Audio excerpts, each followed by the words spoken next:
Oh, yeah. Y'all ready for this? It's another I Never Worry podcast. We gonna keep them coming, y'all. It don't stop. We just getting started here.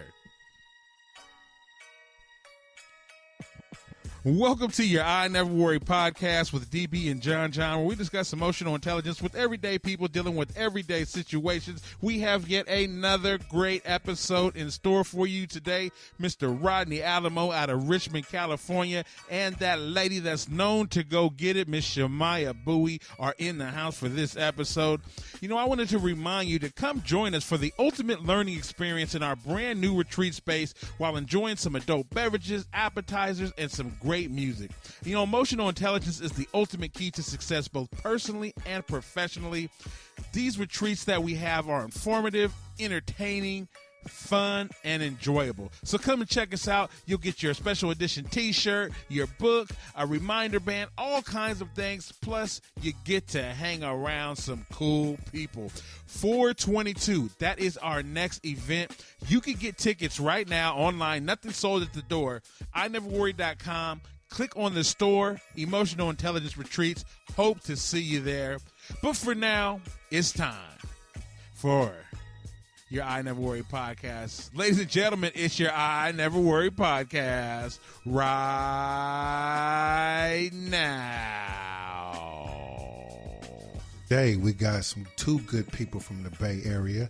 One straight out of Richmond, Mr. Rodney Alamo. What's good, my man? Man, just a pleasure to be here, brother. How you feeling? Oh, man, I can't complain. Trying to do better, better than some, worse than others. You know what I'm saying? Yes, sir. All right. And then we got a very good friend of mine who is known to go get it. Hey. Miss Shamia Boey. How you doing, young lady? Oh, I'm doing good. It's good to be in a good environment of warm people in this cold weather right now. So I'm doing great. Oh, man, are you a philosopher? Well, okay. Yes. Yeah, so just to get right into it, this is the Emotional Intelligence Podcast where we talk about emotional intelligence with everyday people about everyday situations. And we like to look at our world through the lens of emotional intelligence. And so I'll start off by always asking my guests, and I'll start with Ms. Shamia, you know what I'm saying, because ladies first. Hello. What does emotional intelligence mean to you?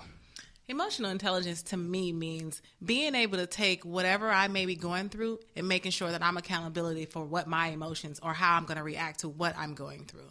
If I encounter a difficult situation or if I encounter an altercation with someone, I know that I have to make sure that I'm intelligent on how I respond, how I react, and how I just kind of correspond with the situation. Okay. And why does it matter? Why are we even talking about this? Well, it matters in our everyday life. How we come off and how we respond is going to dictate whether the situation is going to escalate or it's going to de-escalate. So to me, that's why it's important it's important. It's why it matters. Yeah, for sure. Mr. Rodney, how about you, brother? What does emotional intelligence mean to you? Well, I definitely can echo the same sentiments as Ms. Boey just stated in regards to what emotional intelligence means. It definitely means to make sure that you understand what's going on and the ramifications that you're dealing with, making sure that you make correct decisions and what the outcome or the residual effects are going to be pertaining to whatever it is situation you're dealing with. Yes, sir. So why are we talking about this? Why does it even matter? Well, it definitely matters because it's a matter of life and death. In some situations, It just depends on how the individual responds and not reacts. Yeah, yes. And just kind of think about that a little bit more because, a lot of times people think about emotional intelligence and they, sometimes we go to the extreme. If I lose my temper, something very bad can happen. But what about when we're talking about like emotions and no, sorry, series, all my business. What about, emotions and money, right? I like to tell people, your relationship with money and where you are at today with money has everything to do with how you feel about it, right? What you were taught about money, how you were introduced to it, So for example, I'll use myself as an example. I know for me, me and money have this weird relationship, very much love and hate, right? So I've been blessed. I do understand how to earn money. Without a shadow of a doubt, right? When you jump off the porch at a young age, during a time where you can buy something low and sell it high in the same day over and over again at 13 years old, you kind of have a different respect for money because I didn't learn how to get money hour by hour. So I feel like that carried on into my adulthood. And then when I got a legitimate job and started getting paid hour by hour, it was a different frequency. Right. So my beliefs in how I handled money didn't align with the hour by hour. So for years, when I was working, I always had to pick up an extra hustle because I still got a habit. I still walk into the store and I don't pay attention to prices. If we all out right now eating at the bar, I'm the person to say I got it. I'm not sure if I got it or not, right? But I just do it just out of habit, right? Because that's kind of how I was raised. When I walk in, if I'm going to buy some shoes or whatever, I'm not really tripping off the price. You know, I wind up thinking about it in the end. And I think a lot of people do emotional spending and then find themselves with low credit scores, more debt than they care to have, and then we have to try to figure it out afterwards. Right. And so a lot of our emotional decisions that we make in a moment have long-term effects because some of us are still trying to get our credit together, our finances right, our savings up from things, the decision that we made back then. And so to put it into perspective, you know, emotional intelligence it could be parlayed into all areas of our life. And I wanted to just change the lens a little bit on that so people don't always think it's about just getting angry. Absolutely. Right? In your job, in your profession, the way you do your job has everything to do the way you feel about it. Right? So some people can come to work if you feel good about who you are and what you do. Those are your best workers. Require minimum supervision. Right. They're okay when a new policy comes out, the memo comes out and say, we got to do this. Now, they're not mad. But the people who are unhappy with themselves, they're the ones that cause that turbulence. You know what I mean? So, you know, it's just important to keep it in concept. And emotional intelligence, it's a skill set. Yeah. It's not just something we just throw out there, right? People tend to throw the name around, but it's a skill set. It's about being self-aware, right? It's about managing your reactions. And keep in mind with emotional intelligence, no one's telling you how you should or should not feel. Because that would not make any sense. Right. It's all about what you do with those feelings. So how you feel, what you do with those feelings, that's the personal competencies. Then there's the social aspect, social awareness and relationship management. So as we gears through the conversation, you guys, I want you to keep that in mind as we talk about emotional intelligence and what it means to you. Okay? Absolutely. So we'll get to that guy in a second. So one of the things that, you know, I woke up today, someone sent me an article. Mr. Trump was in the news today. And to our audience, we're reading a Newsweek caption that says, Trump may be dumb, but he has plenty of emotional intelligence. Shamia, how does that make you feel when you read something like that? Well, it says that he has plenty of emotional intelligence. And sometimes I'm a little unsure about that, being that he branches out to social media a lot. He vents, rather it's something positive, and most of the times it's something negative. So it's all on who views that, you know. Some may say, yeah, that's right, what he's doing is right, and a lot of others may say, you know what, I think that's what he's doing is wrong. So I guess it's all on the eye of the beholder, you know, as I can say. It's all on who is perceiving the message, whether he has a lot of emotional intelligence or not. As I look at this picture of Trump, you know, I have to use my emotional intelligence right now to not make it so personal, my feelings towards him. But he has a lot of business skills. I can say that. When it comes to finances, I can say that he has been emotionally intelligent. He was really good with starting businesses. He has a hotel in Vegas. I mean, he's financially rich. So somewhere along that line, he's done well as far as that. But anything else in his life, I don't know.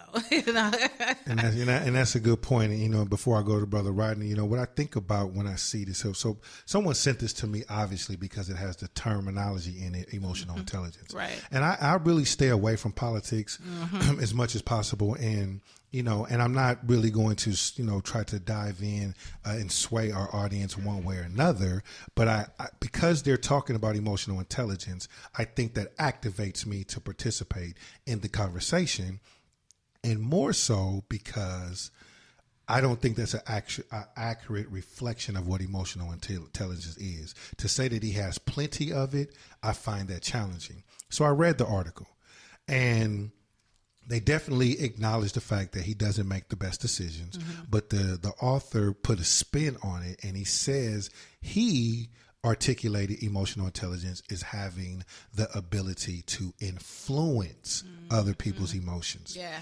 But that is not what the skill set consists of. It's about being able to skillfully respond to the emotions of others, not influence the emotions of others. So the author took that spin and said, since that's part of the skill set, he does have the ability to influence the emotion of others. And that none of us can argue with. We know that he knows how to say things to get other people going. But when you talk about EI, it is not about influencing. It's about how you carry yourself and how you respond to the emotions of others. But Brother Rodney, I know you have a lot to say about this, so let's go ahead and get right to it. Well, wonderful. When we look at the Mango Mussolini, as I like to call him, if that's an accurate description of the term, I can use on your show, brother. I don't want to be disrespectful. No, it's all good. You know, in most instances, in most cases. But when you talk about a gentleman, as Ms. Boey stated, he's a great entrepreneur. He's a businessman. He's all that it entails. However, when you're looking at the emotional intelligence aspect of whom he's supposed to be, I think that's a very inaccurate term or a very inaccurate description or narrative that they posted up. I read the article too. You sent it to me this morning, and I had my wife read it along with me, and we just cracked up laughing. Right. Because at the end of the day, that's what it is based upon his influence, and any other human being of stature such as him as the President of the United States can usually drive people in that regard, especially when you're looking at a social media post that he normally posts.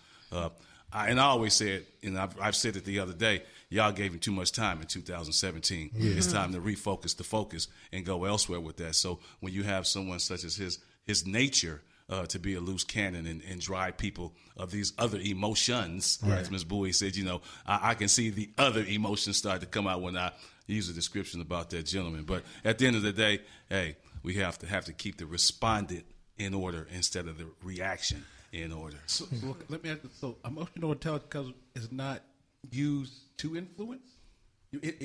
Don't you think that some of the skills in emotional intelligence, as far as using emotional intelligence, would be good skills to use to influence? I mean, because the influence could be in a lot of different ways. Like, I mean, all influence is not negative. Good question, Cuzzo. And so I would honestly say, of course, you want to use your EI to influence, right?